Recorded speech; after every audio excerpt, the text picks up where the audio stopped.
Obviously, with the 2-year anniversary going on in Ukraine, well, at this point in time, Trump's just won his fourth consecutive race to be the nomination for president. He is very, very likely now, more than ever, I think, to be the nominee. Unless something happens between then and now, we don't know. But I'll say this every time this comes up: November is a long time to hold your breath. And I think even if he does become the nominee, there is still that big worry for me whether or not he wins. But the big problem would then become that you would have Europe with Putin in the east, Trump in the west.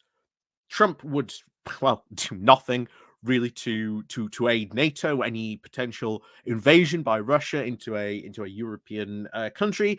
He would do nothing. The fact that he's already gone out and undermined any collective defense by saying that he wouldn't come to the aid unless these countries weren't paying their fair share. Well, most European countries are now on their way to paying that fair share, so to say, that 2%, that recommendation that NATO has.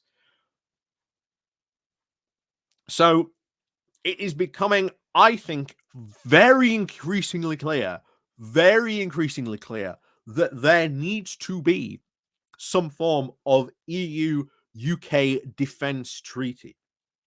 And you have heard and seen David Lammy say that that is something he would like to look at doing, he would like to achieve. The EU did, the EU did propose that initially, as did Theresa May. But when she went and Boris Johnson came in, that went out the window. So there is now, I think, very, very much so a case for having a UK-EU defense treaty. And that is, I think, will sharpen the minds on this, because we've got to, I think, really define the term. There's something going to see more, I think, coming from this, is that Europe needs its own strategic autonomy. Because otherwise, you're going to get situations, well, like in the US happening. Like, how do you know, I don't know, in another 4 years, you don't get another Donald Trump or someone who's worse than Donald Trump? So it is becoming increasingly clear that we do need these, our own defense treaties with Europe so that we can rebuild our capacity, rebuild defense spending, a ton of stuff. And we've got a 50 billion defense budget. We've got nuclear weapons. Yes, I know, damp didn't allow the nuclear weapon to fire. I know, but if you look at Britain's nuclear weapon capability, if you look at France's nuclear weapons capability, Germany does have some nuclear weapons capability as well. Might not be as much as America's or even Russia's, but all of a sudden, those three things combined together can make a pretty good deterrent.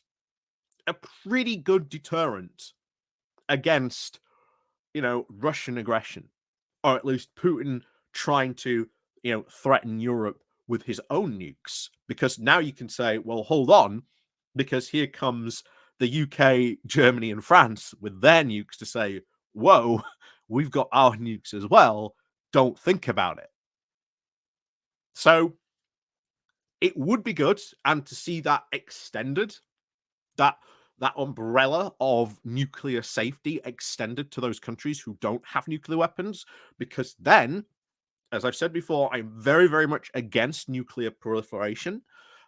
These other countries then don't need to start spending money on nuclear missiles, thus making more nukes exist in the world. They can then put their defense spending into things like ammunition production, building new, light vehicles, tanks, vehicles for, a European defense sort of industry.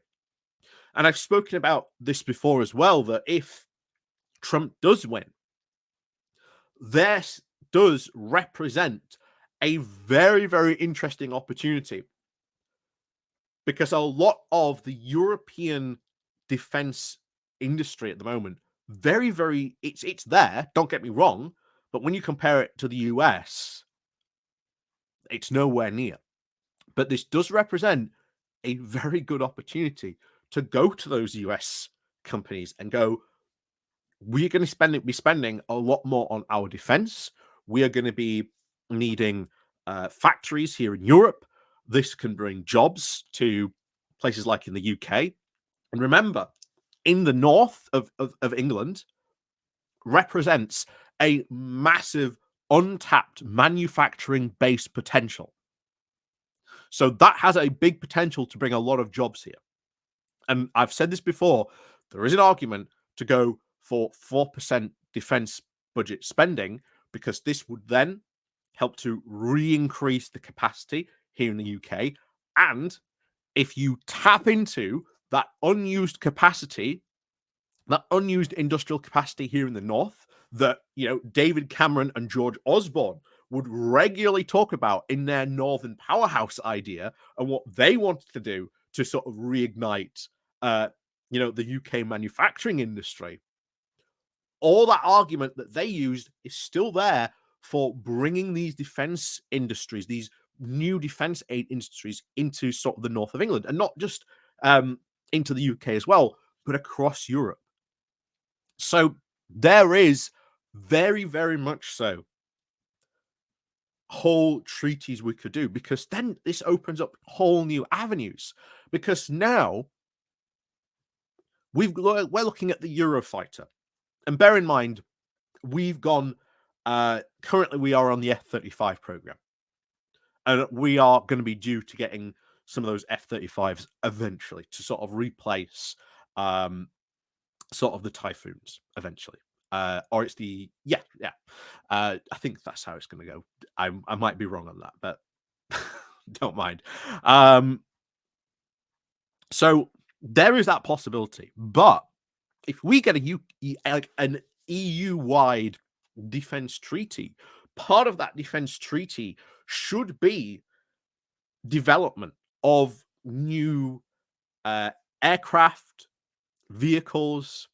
You look at the fact the Rheinmetall, look at their Leopard 10 that can wall hack.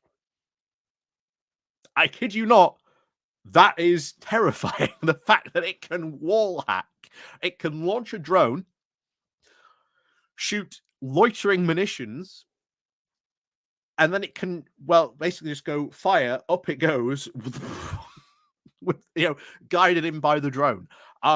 There is a lot of stuff about that vehicle which, if you've got a united, European defense sort of research and development, and that European sort of UK defense treaty going, there's a lot of stuff you can put into that. And then that tank could very, very well easily become the main sort of battle tank for European armies. And then there's arguments for, you know, making our own, you know, aircraft. Although, to be honest, at the moment, I think the F-35 probably the best way to go. But, you know, we'll see. But this is the thing that this sort of represents. This is the thing that this can roll on to sort of represent. And at the end of the day, it will provide a lot of jobs here in the UK, especially in the north. If, you know, again, go back to when David Cameron and Osborne were talking about massive untapped, you know, manufacturing potential that there does exist in the north.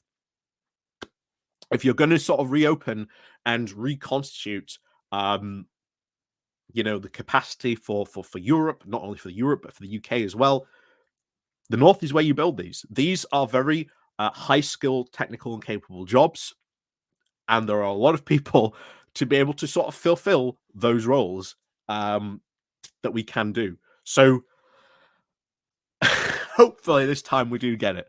And, you know, Johnson and Frost should be blamed because they're the ones who ditched this idea. Theresa May did say to the Europe, and they expressed interest in this as well at the time, the EU, that this was something that maybe we could look at doing. But of course, Johnson Frost came along and went, no, thank you. But hey, definitely something that I think needed now more than ever. But we'll see where this goes. But I cannot see the EU saying no to this sort of idea. I think this more intercooperation for us and sort of the rest of Europe, definitely something that's going to be very, very much so needed, especially so accelerated, very, very much so if Donald Trump gets in the White House, because oh boy, oh boy, indeed. So, as always, thank you very much for watching, and of course, as always, we'll see you all next time.